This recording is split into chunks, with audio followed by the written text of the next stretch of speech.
নমস্কার বন্ধুরা, কেমন আছেন সকলে? হ্যাংলা মনের আরেকটি সুন্দর নতুন রেসিপির ভিডিওতে আপনাদের সকলকে স্বাগত জানাই। বন্ধুরা, আজকে নিয়ে এসেছি সকলের পছন্দের ভেজিটেবল চিজ মোমোর রেসিপি।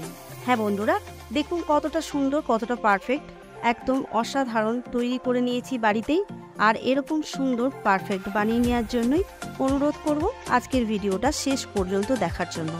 দেখুন বন্ধুরা, একদমই কিন্তু রেস্টুরেন্টের মতোই দেখতে হয়েছে। অসাধারণ এই মোমোগুলো কিন্তু অনেক টেস্টি। তো চলুন শুরু করে দিই আজকের রেসিপি চিজ মোমো। তো বন্ধুরা, ভেজিটেবল চিজ মোমো তৈরি করার জন্য প্রথমেই রেডি করে নেব ভেজিটেবলগুলো। আর এখানে আমি গাজর আর বাঁধাকপিটা ধুয়ে পরিষ্কার করে নিয়েছি। এখন এই গাজর বাঁধাকপিটা ভালো করে গ্রেটার দিয়ে গ্রেট করে নেব।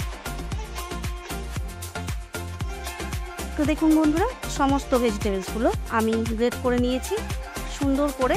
এখন এই ভেজিটেবলসের মধ্যে অ্যাড করব কিছু কুচিয়ে নেওয়া পেঁয়াজ। এখানে আমি 4টে পেঁয়াজ মিডিয়াম সাইজের দিয়েছি, ছোট্ট ছোট্ট করে কুচিয়ে নিয়েছি। আর অ্যাড করব কুচনো আদা। এখানে 1 চামচ মতো কুচনো আদা নিয়েছি। আর দিয়ে নিচ্ছি 1 চামচ রসুন কুচি। আর দিচ্ছি স্বাদ মতো লবণ, সাথে দিয়ে নিচ্ছি গোলমরিচ গুঁড়ো। এখন সমস্ত উপকরণ একসাথে মিক্স করে নেব। মিক্স করা হয়ে গেছে দেখুন। এখন কভার করে 15 মিনিটের জন্য রেখে দেব, কারণ এগুলো জলটা সম্পূর্ণ বের করে নেব। তো চলুন পরের স্টেপে যাই। এখন রেডি করে নেব মোমোর জন্য ময়দাটা। আর তার জন্য এখানে একটা বোলের মধ্যে আমি নিয়ে নিচ্ছি ময়দা, দিয়ে নিচ্ছি স্বাদ মতো নুন, আর দিচ্ছি অল্প একটু ভেজিটেবল অয়েল। এখন সমস্ত উপকরণ ভালো করে ময়দার সাথে মিশিয়ে নেব। ময়দার সাথে মেশানো হয়ে গেছে। এখন অল্প অল্প জল দিয়ে ময়দাটা মেখে নেব। তো ময়দাটা মাখা হয়ে গেছে দেখুন। ঠিক ময়দাটা এরকম করে নিতে হবে, না নরম না শক্ত। এখন ময়দাটা কভার করে রেখে 15 মিনিটের জন্য রেস্টে রেখে দেব। তো চলুন পরের স্টেপে চলুন। তো চলুন এখন ভেজিটেবলসগুলো দেখে নেব। 15 মিনিট হয়ে গেছে আর ভেজিটেবলস থেকে জলটাও খুব ভালোভাবে বেরিয়ে গেছে। দেখুন কতটা জল এর মধ্যে থেকে বের হয়েছে। এখন এই ভেজিটেবলসগুলোর থেকে সম্পূর্ণ জল ছেঁকে বের করে নেব। আর তার জন্য এখানে নিয়ে নিয়েছি একটা পরিষ্কার কাপড়, তার মধ্যে সমস্ত ভেজিটেবলসগুলো দিয়ে নেব। আর খুব ভালো করে কাপড়টাকে মুড়িয়ে নিয়ে চিপে চিপে জলগুলো বের করে নেব। ঠিক এরকমভাবে দেখুন, একটু হাতে চাপ দিলে কিন্তু সমস্ত জল বেরিয়ে আসবে। কতটা জল বেরিয়েছে দেখুন। এই জলটা আটা মাখতে ব্যবহার করতে পারেন আপনারা। আর দেখুন ঠিক এইভাবে কিন্তু চিপে নিতে হবে, একদম শুকনোভাবে। এখন এই ভেজিটেবলসগুলো একটা বাটির মধ্যে বের করে নেব। দেখুন এখন সমস্ত ভেজিটেবলসগুলো খুব ভালো করে একটু ছড়িয়ে নেব, যেহেতু দলা বেঁধে আছে।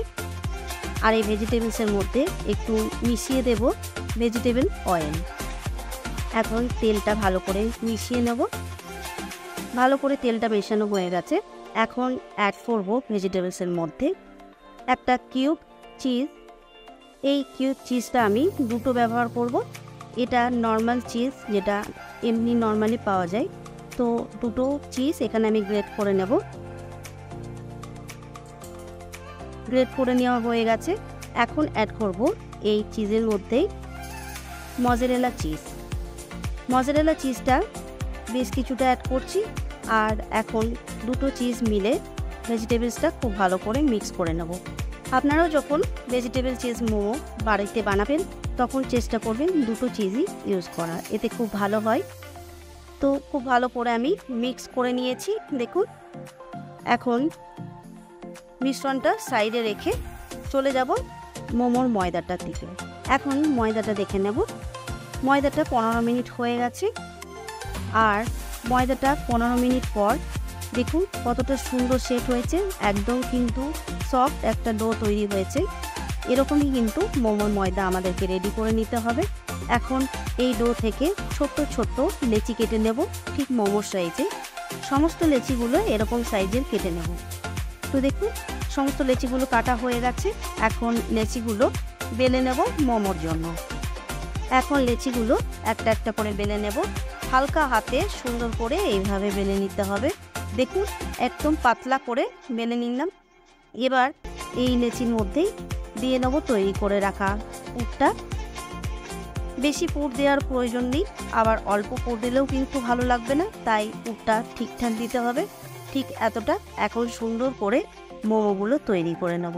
মোমো আমি একটা তৈরি করে দেখিয়ে দিচ্ছি বন্ধুরা। দেখুন আপনারাও কিন্তু দেখলেই সহজেই এই মোমো রেডি করে নিতে পারবেন। আমি এরকমভাবে মোমোটা বানাচ্ছি। মোমো কিন্তু অনেক রকম ডিজাইনেরই হয়, তবে বেশিরভাগ কিন্তু মোমো আমরা এইভাবেই দেখি, আর রেস্টুরেন্টেও কিন্তু এরকমই খাই। তো চলুন দেখুন কতটা সুন্দর মোমোটা আমি রেডি করে নিয়েছি। ঠিক এরকমভাবেই সমস্ত মোমোগুলো আমি রেডি করে নেব।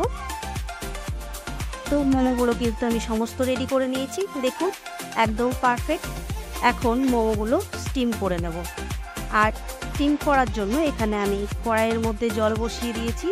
দেখুন আমি কিন্তু মোমো স্টিমারে স্টিম করব না, এই কড়াইয়ের মধ্যে স্টিম করব। আর তার জন্য জল দিয়ে নিয়েছি। আর যার মধ্যে মোমোটা রেখে করব সেটা এই জালিদার থালাটা। এটার মধ্যে আমি একটু তেল ব্রাশ করে নিয়েছি। এখন এই থালাটা কড়াইয়ের মধ্যে দিয়ে নেব। জলটা ফুটতে শুরু করলে এর মধ্যে মোমোগুলো আমি দিয়ে নেব। এখন বেশ গরম হয়ে গেছে, মোমোগুলো সমস্ত এর মধ্যে দিয়ে নেব। একে একে সমস্ত মোমোগুলো সাজিয়ে সুন্দর করে আমি রেখে দিয়েছি থালার মধ্যে। এখন কভার করে 15 থেকে 20 মিনিটের জন্য স্টিম করে নেব। আর যে কভারটা দেবেন বন্ধুরা, তার মধ্যে এরকম ছিদ্র থাকলে সেটাকে একটা কাগজের টুকরো দিয়ে বন্ধ করে দেবেন। তো চলুন এখন 15 থেকে 20 মিনিট স্টিম করে নেব মোমো। 15 থেকে 20 মিনিট হয়ে গেছে বন্ধুরা। এখন খুলে দেখে নেব। দেখুন বন্ধুরা একদম কিন্তু পারফেক্ট রেডি হয়েছে মোমোগুলো। মোমোগুলো কিন্তু ওভার কুক হয়নি। তো চলুন বন্ধুরা এখন মোমোগুলো সুন্দর করে প্লেট করে গরম গরম সার্ভ করে নেব। তো চলুন বন্ধুরা গরম গরম মোমো একদম রেডি। সুন্দর করে সাজিয়ে সার্ভ করে নিয়েছি। তো এরকম সুন্দর আর টেস্টি মোমো আপনারাও অবশ্যই বাড়িতে ট্রাই করবেন বন্ধুরা আজকের রেসিপির ভিডিও দেখে। আর কমেন্ট করে জানাবেন কেমন লাগলো আজকের ভিডিও আর আজকের রেসিপি। আর বন্ধুরা আজকের ভিডিওটি যদি ফেসবুক পেজ থেকে দেখেন তাহলে প্লিজ বন্ধুরা আমার ফেসবুক পেজটিকে ফলো করবেন আর একটি লাইক করে দেবেন। আর যদি ইউটিউব চ্যানেল থেকে দেখেন তাহলে প্লিজ বন্ধুরা একটি লাইক কমেন্ট শেয়ার করবেন। আর প্লিজ আমার হ্যাংলামন চ্যানেলটিকে একটি সাবস্ক্রাইব করে দেবেন। আর পাশে থাকা বেল আইকনটিকে অবশ্যই প্রেস করবে, কারণ হ্যাংলামনের যে কোনো ভিডিওর ফার্স্ট আপলোডের নোটিফিকেশন পাওয়ার জন্য। আর পারলে আমার ইনস্টাগ্রাম চ্যানেলটিকেও ফলো করে রাখবেন, কারণ সমস্ত নিউ রেসিপির ভিডিওর ফার্স্ট আপডেট কিন্তু সেখানেই পেয়ে যাব। আর বন্ধুরা সকলকে জানাই অসংখ্য ধন্যবাদ আজকের ভিডিওটা শেষ পর্যন্ত দেখার জন্য। তো চলুন বন্ধুরা আজকের ভিডিওটা এখানেই শেষ করছি। সকলে ভালো থাকবেন, সুস্থ থাকবেন, সাবধানে থাকবেন। দেখা হবে খুব তাড়াতাড়ি হ্যাংলামনের আরেকটি সুন্দর নতুন রেসিপির ভিডিও নিয়ে।